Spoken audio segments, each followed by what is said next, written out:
Hey y'all, I'm Will, and today I'll be presenting on Mothman Apologia by Robert Wood Lynn. The first poem that I chose is The Mothman Pronounces Appalachia. The Mothman pronounces Appalachia. I say it Appalachia because there's a goddamn latch in it, and folks from far off rush in with a correction.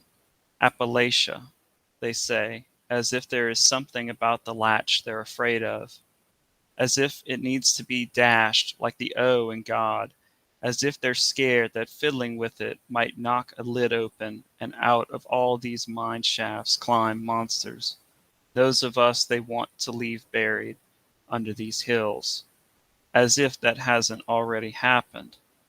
What is strip mining if not a way of tearing a lid off this whole place? That's not a rhetorical question. How do you think I got out to begin with? That's not one either.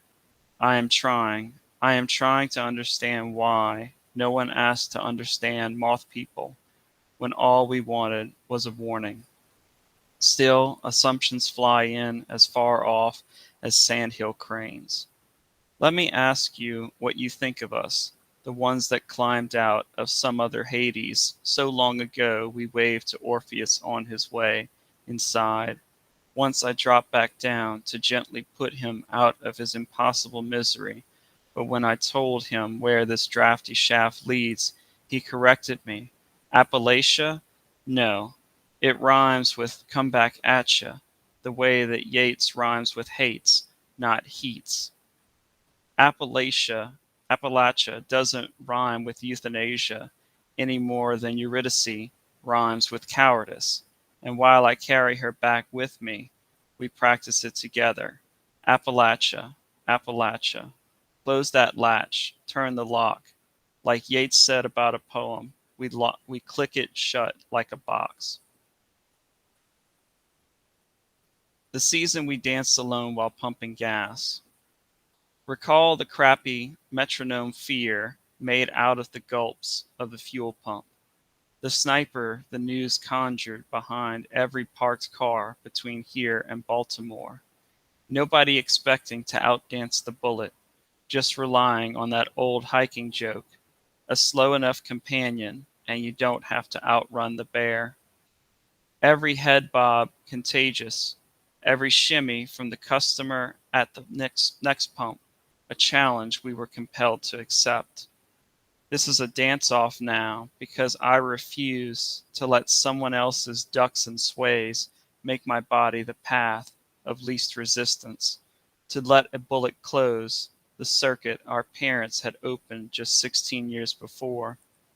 The season we danced alone while pumping gas, you stopped, shrugging off the crosshairs. You'd read that when you put bugs in a jar and shake it, they fight each other instead of the thing that shakes them. Let us fight the things that shake us, you said. You said, if there is someone pointing a gun at us, and let's be clear, there is nobody, statistically nobody, pointing a gun at us. But if there is, are you going to tell them where to point it? To let your body beg, shoot them, not me? The season we danced alone while pumping gas, our homecoming game was played away. Its dance, perhaps redundant, canceled altogether. 10 people died before month end. That season, I was still ironing every task of driving into habit. So even now, I find myself sashaying to the pump before I slide the nozzle in and pull the trigger. 6 of the 10 elegies for fire and oxycodone. The Greek myth goes like this. You probably know it, but I had to look it up. Prometheus steals fire from Zeus and the other gods, gives it to humans, heaven's prowess, now mortal. Zeus sticks it to Prometheus, because he knows knowledge, knows how sharp its edge can be, chains him to a rock, an eagle eating his liver all day. The liver regenerates every morning. The eagle keeps eating, keeps eating, keeps eating, with the patent for OxyContin set to run out in 2013. Purdue Pharma reformulates it, gets a new patent, lobbies the old drug illegal. No one steals from gods. No one dulls the blade of knowledge.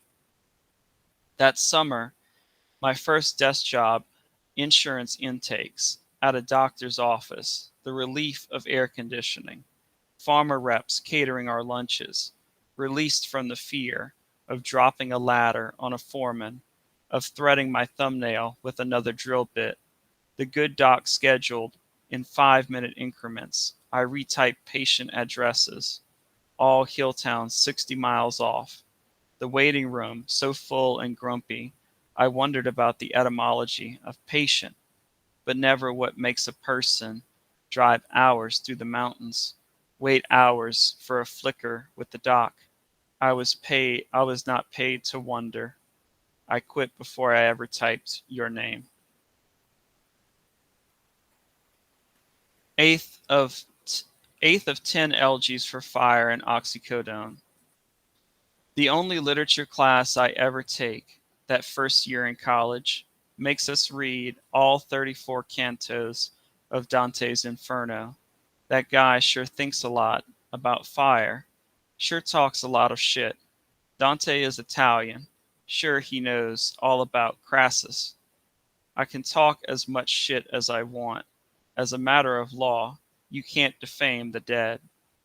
His book is pretty grim. I make it only part way, look up the rest online. I'm not a bad student, but I mean, it's a very long poem. The gist of the gist of the gist of it, in case you don't have the time. The poet invents hell, puts all his enemies in there by name. Charon in the driver's seat of my truck. Only I didn't know what Charon looked like, so it was you in the driver's seat. But I knew in dreams you're Charon, ferryman of the afterlife. The good doc rode shotgun, Crassus in the truck bed, chauffeured as billionaires do. Could hear his teeth now that the oxy faded. Arthur and Mortimer and Raymond Sackler with him in the back. Shitbirds, you could hear their teeth. You could hear all their teeth. And no painkillers. From here on out, it just keeps going.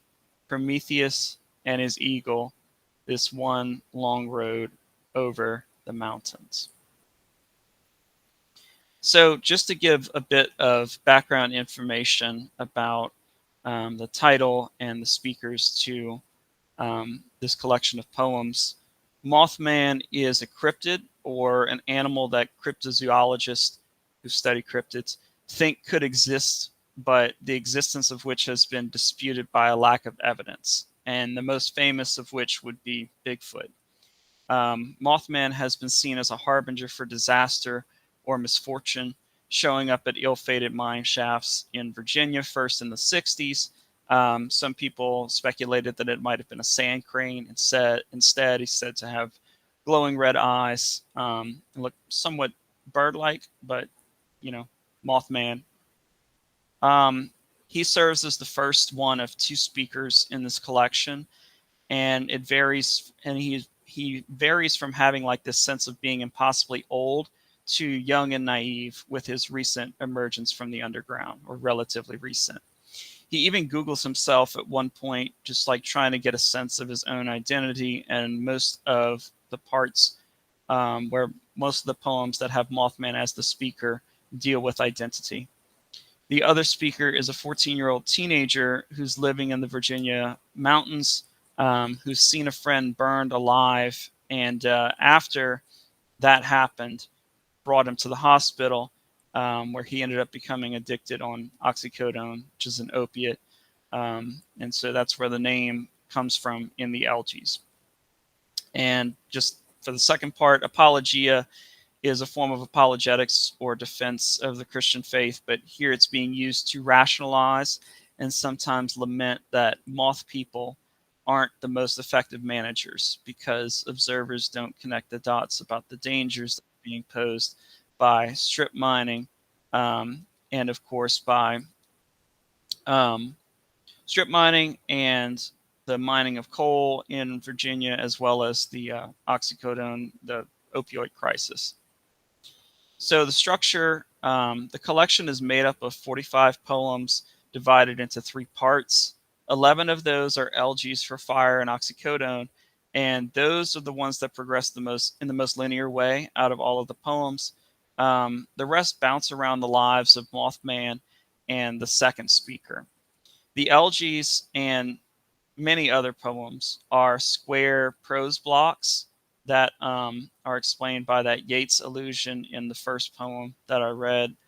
The elegies are split into parallel topics that harmonize and further the story about the Roman fire department.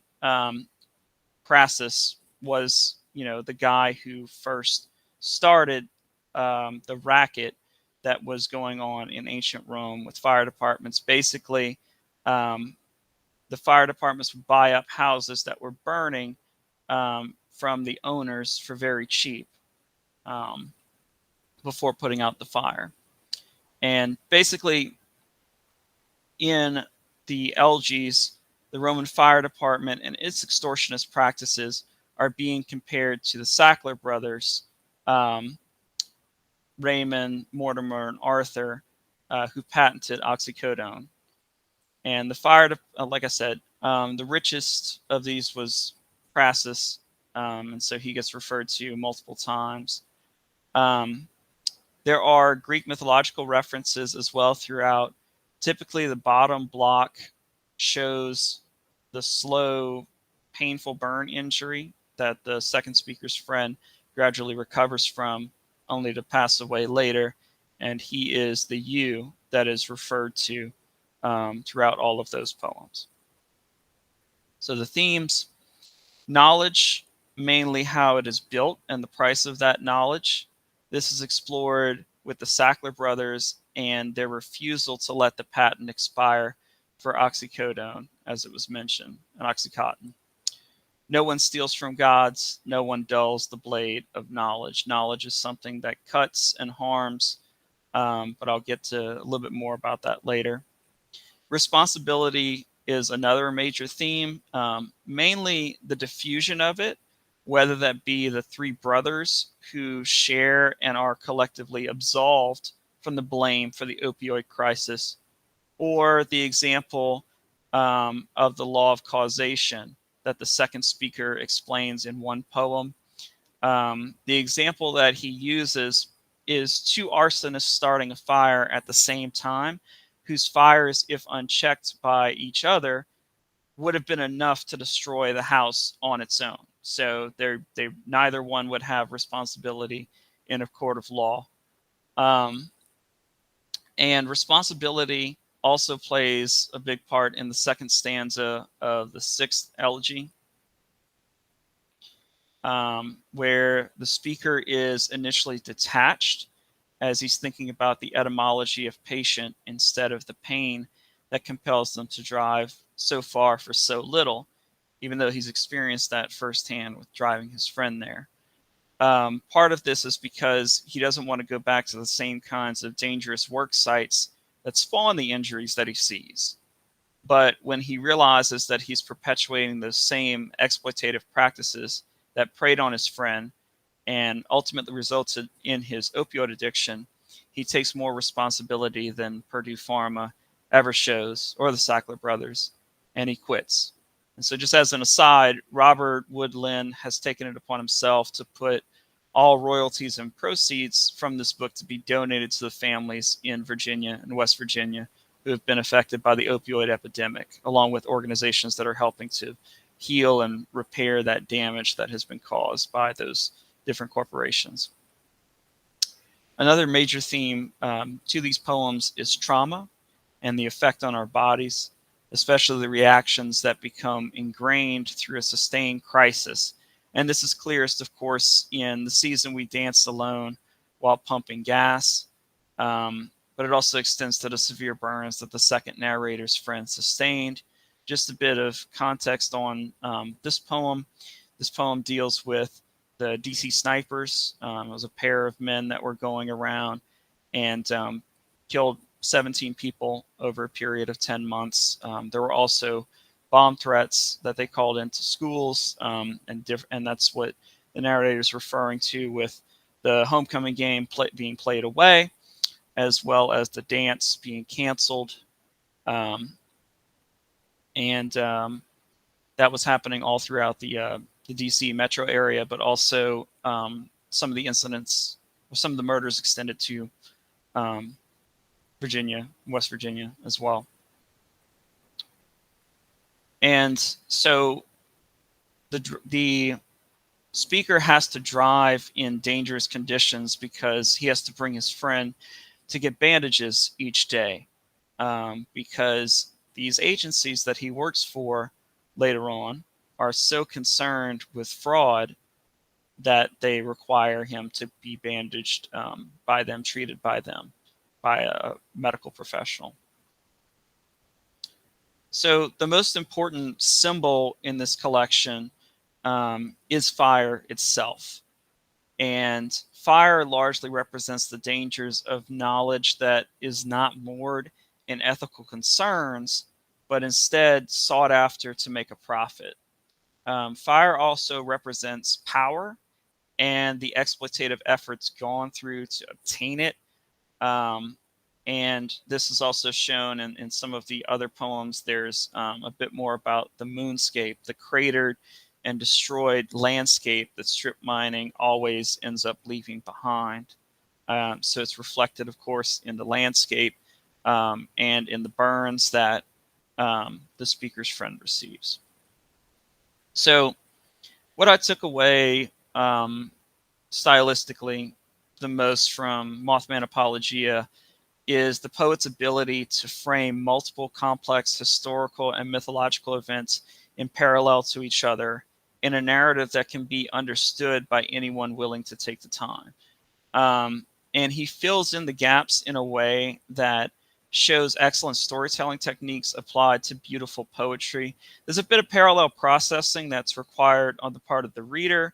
That it makes it where it's almost better to read it through very quickly first, and then of course go back through it later on more slowly. But stylistically, I really like the way that he works with spaces in the place of punctuation, particularly in those blocks of prose poetry. And it's almost as if those spots have like something that's been scooped out of them, like the mining that he alludes to so much. Of course, it works to give his poems just a strong and very easily recognizable cadence. The way that he uses white space and so many other compelling allusions to great effect is really what I would like to take from him and put into my own poetry. Excuse me. That being said, let me read my imitation poem just to give a bit of context. Let's see. Here we go. The Rougarou pronounces Atchafalaya. So just to give a bit of context on that, the Rougarou is a cryptid that is basically a Cajun werewolf. French settlers in Louisiana based it on the loup-garou, which is a French lycanthrope. One becomes a rougarou by not following the fasting practices of the Catholic season of Lent, which is roughly 40 days prior to Easter. Or you could just be bitten by a rougarou and become one that way. Interestingly enough, Easter is a movable feast that's determined by lunar cycles. And the Atchafalaya Basin is like a very large section of the state that's near the Gulf of Mexico. And so let's go ahead. The Rougarou pronounces Atchafalaya.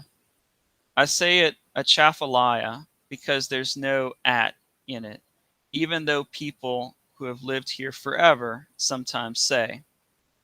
Atchafalaya, pronouncing it all broken, like the T is to be said, as if it has to be displayed, unlike a cross in Lent, as if by conjuring up that cross, they might bring back all of those offshore deckhands who drowned and stayed in the Gulf, as if they could. What is an oil rig if not a way of slowly raping the wetlands and cutting away the coastline? That's not a metaphor. Why do you think we've come back now? I know why. I don't want to know. I want to understand why. No one else sees the devastation we Rougarou feel every oil spill. Still, most only notice their lighter wallets. Let me ask you what you think of us, the ones who transformed by moonlight and religious punishment so long ago that wayward Christopher Columbus saw us and forgot us on his return to Spain.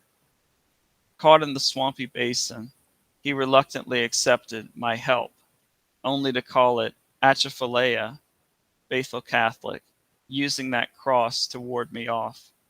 No, it isn't there. Atchafalaya doesn't need colonizing or evangelizing, not any more than the Choctaw who coined it. Thank you guys.